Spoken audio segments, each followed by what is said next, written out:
Good morning! We are here at Fort Bonifacio Global City for the Total Responder Run event. I'm Javelin. I'm Joseph. And I'm Jess. To be with you to cover this whole event.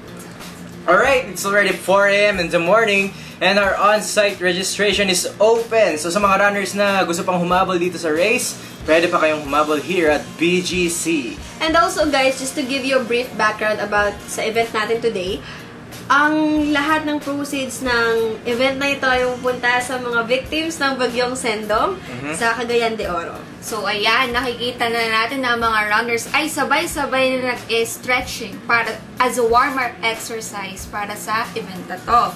So, apparently, karamihan sa kanila ay galing sa iba't ibang running organizations like Run Rio, Eat, Pray, Run, and Runner's Circle.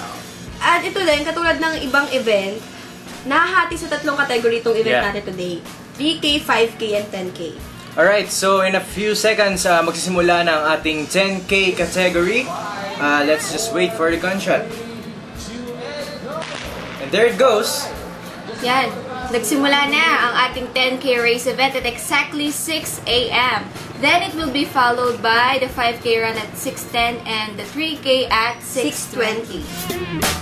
Matanong ko kayo guys, pinangarap nyo ba na tumakbo sa isang 10K category na run? As in pure running, walang jogging and walking? Ay, hindi naman, syempre. Wala pa. Siguro, pag-isipan natin yan. Sa mga few races from now, siguro, no? Makatatakbo na yun. So, balik naman tayo sa starting line. Magsa-start na ang ating 5K. Alright, so there goes our gunshot. Start na rin ang ating 5K. Pero balikan din muna natin ulit yung 10K runners natin. So, ayan, nakikita natin medyo lumiliwanag na ang sikat ng araw. At feeling ko malapit na sila sa U-turn, which They're means... actually there na. Ayan, which means naka 5K na ang ating mga runners. Pero ang hirap niyan, parang magsisimula ka na naman sa simula. Another 5K para matapos nila yung 10K race nila. Yeah, for a 5K runner, parang inulit mo yung race mo. At the same time, sunod-sunod yung dalawang race na yun, no? Pero by the way, makita natin yung first 3 runners natin sa 10K race, no? Walang race bib yung dalawa. So, technically, yung dalawang runners yung ay... naka-white. Yung dalawang naka-white ay unofficial runners natin. Tapos yung naka-blue at saka na wearing blue and black, yun yung official runner natin for this. Pero siya yung nangunguna sa whole race na to, among the 3. Siya talaga yung nangunguna, So, time check tayo for every category. For our time check, we have 18 minutes and 46 seconds for our 10K, 8 minutes and 49 seconds for our 5K, and 3 minutes and 52 seconds for our 3K. Alright, so medyo matagal-tagal na rin pala yung nakalipas na oras, no? Pero grabe, their strength, their energy is still sustained. Very commendable yung kanilang pinapakitang endurance sa race na to. Yes. And pansinin mo naman yung yung running form ng ating runner. Ayan, so dumaan nating first runner, then our second runner going the same place. Pero medyo malaki yung agwat nila. Yeah, actually. Well, going back to our leading runner, well, mapapansin natin yung running form ng ating leading runner. Yeah, the blue. So, what can you say about it, Raz? Yung energy and speed niya, yung ganyang strategy niya yung tumutulong sa kanya para tumagal sa race na to. At magandang magandang strategy kasi sustain mo yung energy and yung speed mo. At hindi pa natin siya nakikitang nagre-rest, diba? Yes, consistent pa rin siya from the beginning up to the end of the race.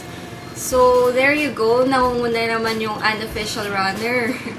Joseph, ano masasabi mo dyan? Yeah, well, actually, yung form talaga yung nagko-contribute sa strength and endurance niya. Pero before we continue, balik muna tayo sa 3K. Finish line. Yeah, yan, 3K. Ayan, meron na tayong first place para sa ating 3K. Napakabilis ng ating mga runners. Yeah, ilang minutes kaya And for 3K, we have it at 13 minutes and 15 seconds. Wow! Alright, ang bilis. Kaya mo yun, Jovelyn? Oh no, hindi ko kaya ng 1K eh. 3K pa kaya.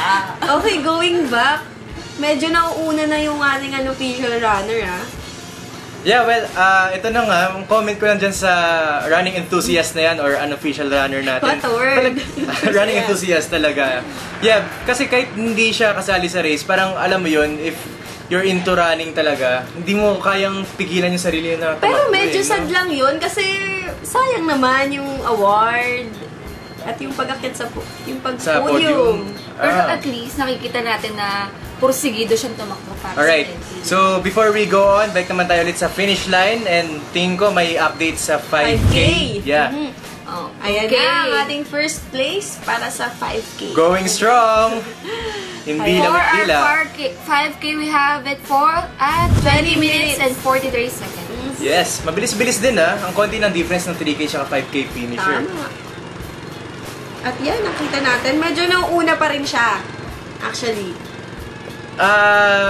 Kung papansinin natin, wala pa rin yung second place na runner, no? Ang layo ng agwat talaga ng first tsaka Kaya nga second. hindi pa rin mababahala tong ating official runner kasi from beginning hanggang ngayon, siya pa rin yung leading official runner natin. So kahit na siguro maunahan siya ng konti ng ating official runner, hindi naman niya kailangang mabother doon. Yan, so he's approaching the finish line. Malapit na. Ilang minutes kaya na natapos ang kanyang 10K. Okay, there we have it at 39 minutes and 30 seconds. Yes. Cool down na ang Galing, ating runner. Mabilis pa rin. Grabe. Parang hindi ko yata kaya tumakbo ng 10 kilometers at 39 minutes. tapos walang pahinga, no? Yeah, dire-diretso, diba? Ang pace niya Ayan na ang awarding. Ayan po si John Mark. Okay, John Mark yung pangalan niya. John Mark ang ating first placer ng 10K. Ka-initial natin siya. Yes, all J. Makikita rin natin yung interview natin sa ating race directors. Ayan na to. We'll be Yeah. having it a little later. Ayan So, na. kamusta lang po yung naging takbo ng buong event ngayong umaga? Well, masaya naman na first and foremost maraming nag-cooperate ng organizers to do this. Radio, Trail Run, Kay Runner, everybody contributed something. Marami pong nag-participate. And this is actually one of the events na zero budget. Just, we're all here just to give to our kababayans. So, maliban po dun sa event ngayon, meron pa po bang mga future races na prepare kayo para dun sa ganong purpose? Yes, actually, Run for a Cause, another company without limits. Most of our events are this coming February 19, we have the Philippine Health Association.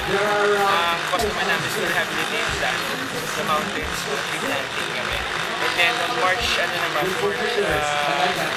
is the iRun. This is naman po eye donors. So, everything talaga is Run for a Cause. Thank you, sir. Alright, so yun ang interview from our race director dito sa Todo Responde Run. Once again, congratulations sa ating mga winners and sa mga runners na nag-set ng kanilang personal record. So, by the way, I'm Jovelyn again. And I'm Jazz. And this is Joseph here at BGC once again. For the Todo Responde running event. Till next time, guys. Bye, guys!